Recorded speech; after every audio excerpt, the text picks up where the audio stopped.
Hello बेटे, आज हम करेंगे कूलम्स लॉ। इलेक्ट्रोस्टैटिक्स में सबसे पहले जो हम स्टडी करते हैं वो है कूलम्स लॉ। ये तुम्हें ध्यान रहना चाहिए कि जो लाइक चार्जेस हैं वो हमेशा एक दूसरे को क्या करते हैं, रिपेल करते हैं, और अनलाइक चार्जेस अट्रैक्ट करते हैं। जैसे मान लो पॉजिटिव और पॉजिटिव चार्ज है, ये दोनों क्या करेंगे, एक दूसरे को रिपेल। नेगेटिव और नेगेटिव हैं, वो भी एक दूसरे को क्या करेंगे, रिपेल। लेकिन अगर एक पॉजिटिव चार्ज है और एक नेगेटिव चार्ज है तो वो क्या करेंगे, एक दूसरे को अट्रैक्ट करेंगे। जैसे हम प्रोटॉन प्रोटॉन की बात करें, दोनों पर सिमिलर चार्ज है, पॉजिटिव, रिपेल करेंगे। इलेक्ट्रॉन इलेक्ट्रॉन की बात करें तो इलेक्ट्रॉन इलेक्ट्रॉन को रिपेल करेंगे। पॉजिटिव और नेगेटिव एक दूसरे को अट्रैक्ट करेंगे, जैसे प्रोटॉन और इलेक्ट्रॉन एक दूसरे को अट्रैक्ट करेंगे। इसी तरह से किसी भी बॉडी पर अगर पॉजिटिव चार्ज है और दूसरे किसी पॉइंट ऑब्जेक्ट पर नेगेटिव चार्ज है, वो एक दूसरे को अट्रैक्ट करेंगे। तो कूलम्स लॉ बेसिकली क्या बताता है कि ये दोनों आपस में जब अट्रैक्ट करेंगे तो इनके बीच में लगने वाली फोर्स, चाहे वो फोर्स ऑफ अट्रैक्शन हो चाहे वो फोर्स ऑफ रिपल्शन हो, किस पर डिपेंड करेगी। तो फोर्स, मान लो हमारे पास दो पॉइंट चार्ज हैं, एक Q1 और दूसरा पॉइंट चार्ज है Q2, और इन दोनों के बीच का जो डिस्टेंस है वो है मान लो R। तो according to Coulomb's law, force of interaction, अब इंट्रैक्शन में दोनों चीज़ें आ जाती हैं, रिपल्शन भी और अट्रैक्शन भी। अगर सिमिलर चार्जेस हैं तो फोर्स ऑफ रिपल्शन, और अगर अनलाइक चार्जेस हैं तो फोर्स ऑफ अट्रैक्शन। तो इसका मतलब क्या होगा कि इन दोनों के बीच में जो भी फोर्स होगी वो डायरेक्टली प्रोपोर्शनल होगी दोनों के जो गिवन चार्जेस हैं उनके प्रोडक्ट के। जैसे एक पर मान लो चार्ज है Q1 और दूसरे पर चार्ज है Q2, तो इन दोनों के प्रोडक्ट के डायरेक्टली प्रोपोर्शनल होगी, और inversely proportional to square of the distance between their centres.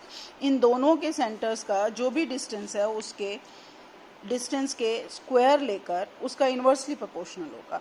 अगर हम इन दोनों को कंबाइन करते हैं then we get F directly proportional to Q1 Q2 upon R square, and we replace F proportionality constant by some constant K that is given by K is equal to 1 in CGS system, and K has value 1 over 4 pi epsilon naught in SI system. Means in SI system we can write F is equal to 1 over 4 pi epsilon naught Q1 Q2 upon R square, where epsilon naught is absolute permittivity of free space. Absolute permittivity of free space means जब ये आपस में force लगाएंगे तो वो कितना space में penetrable होगा, वो क्वांटिटी मेजर की जाती है एप्सिलॉन नोट से। किसी मीडियम के लिए हम इसको लिखते हैं एप्सिलॉन, और फ्री स्पेस के लिए हम इसको लिखते हैं एप्सिलॉन नोट। एप्सिलॉन नोट की जो वैल्यू होती है वो होती है 8.852 मल्टीप्लाइड बाय 10 की पावर -12 कूलम स्क्वायर पर न्यूटन पर मीटर स्क्वायर। ये इसकी यूनिट है एप्सिलॉन नोट की। अब हम बात करते हैं डाइलेक्ट्रिक कांस्टेंट की।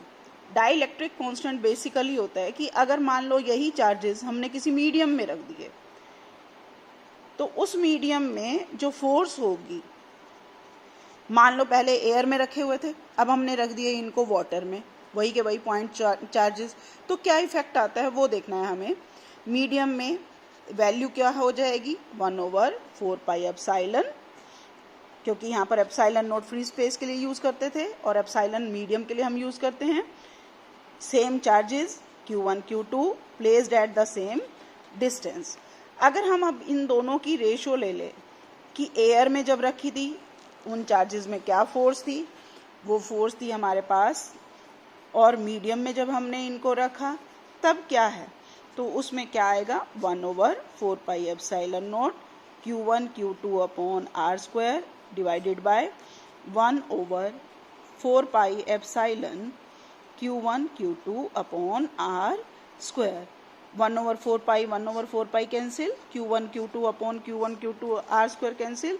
जो हमें मिला वो क्या मिला 1/एप्सिलॉन नॉट डिवाइडेड बाय 1/एप्सिलॉन means epsilon upon epsilon not.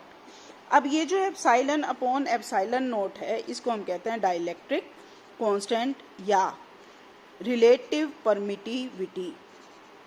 Relative permittivity means कितना परमिसिबल होगा इलेक्ट्रिक फोर्स का पेनिट्रेशन अगर हम इन्हीं चार्जेस को किसी और मीडियम में रखते हैं। तो वो हम डिसाइड करते हैं किससे, डाइलेक्ट्रिक कांस्टेंट से। ओके।